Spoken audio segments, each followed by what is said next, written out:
Magandang araw na naman po sa lahat ating mga ka-DA sa buong Pilipinas. So mayroon na naman po tayong i-review na unit. Dahil ito po i-releasing today.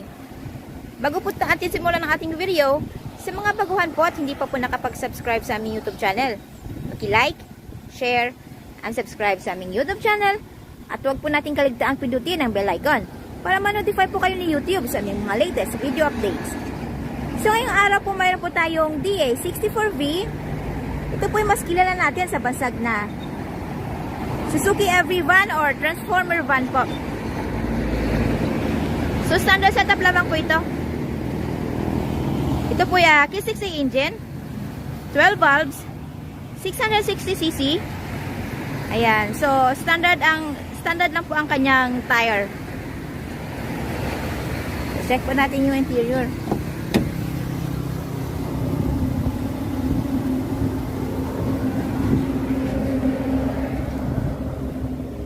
Ayan, so brand new upholstery, brand new ceiling.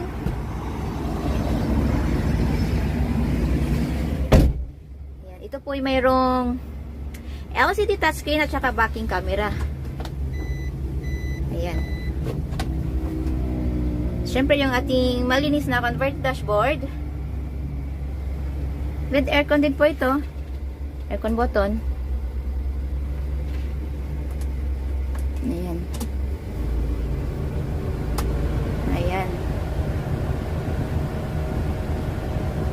So, ito po ay automatic transmission.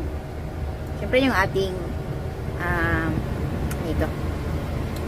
Park, reverse, neutral, drive, 2 at saka L. Ito po yung second gear at saka low gear. Ito po yung ginagamit lamang po sa mga uphills area natin at saka kapag loaded po yung ating unit. Yung charger socket. Siyempre mayroon siyang glove box, may ilagay dito. Ayan. Lakas po yung AC. So, dito din po yung kanyang LCD remote.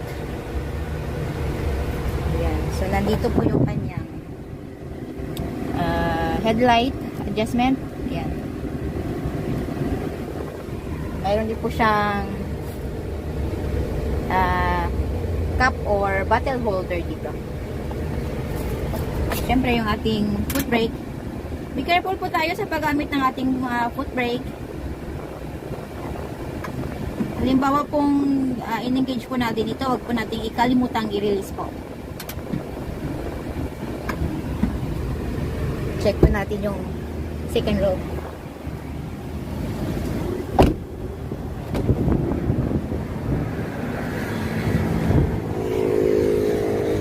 So, nandito po nakalagay yung ating jack at saka wrench. Jack, nasa loob po. Ayan.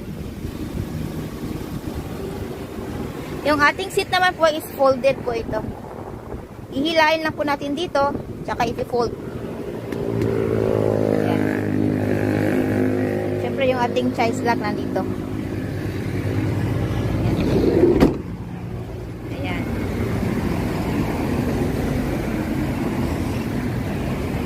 List of the inclusion po natin yung ating brand new battery, brand new upholstery, brand new engine oil, gear oil, brake oil.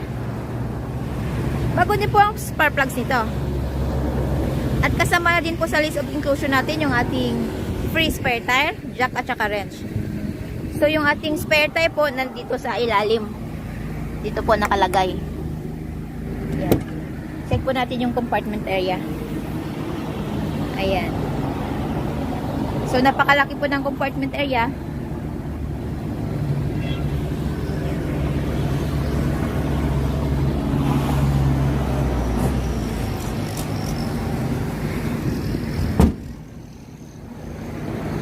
So, available po tayo sa made-to-order basis.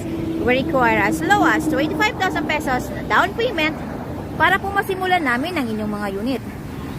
At ang balance, upon unit pulled out. Upon unit pulled out po, kasama na po dun yung ating original OR and CR, which is directly under buyer's name as first owner sa Pilipinas.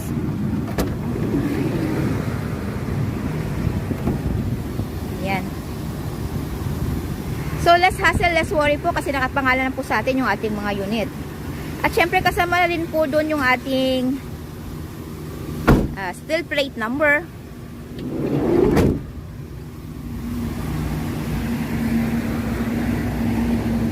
At may pagkakataon din pong pumili ang buyer ng kanyang paboritong kulay. And we use as paint material para po sa long lasting shine ng ating mga unit. And we do shipping din po nationwide. Port to port lang po tayo. Siyempre yung ating shipping fee, shoulder po yun ni buyer. Ayan. So ang price po ng ating unit ay nasa 205,000 pesos. All in na po yun, wala na pong hidden charges. So ang unit po natin today is bound to Manila.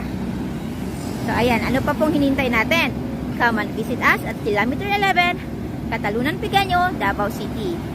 At maaari din po nyo kaming kontakin to our Facebook page, Raihan Megdidosya Trading, at Arena Surplus Multicabs and Trucks. At maaari din nyo kaming tawagan sa mga numero na nasa inyong mga screen.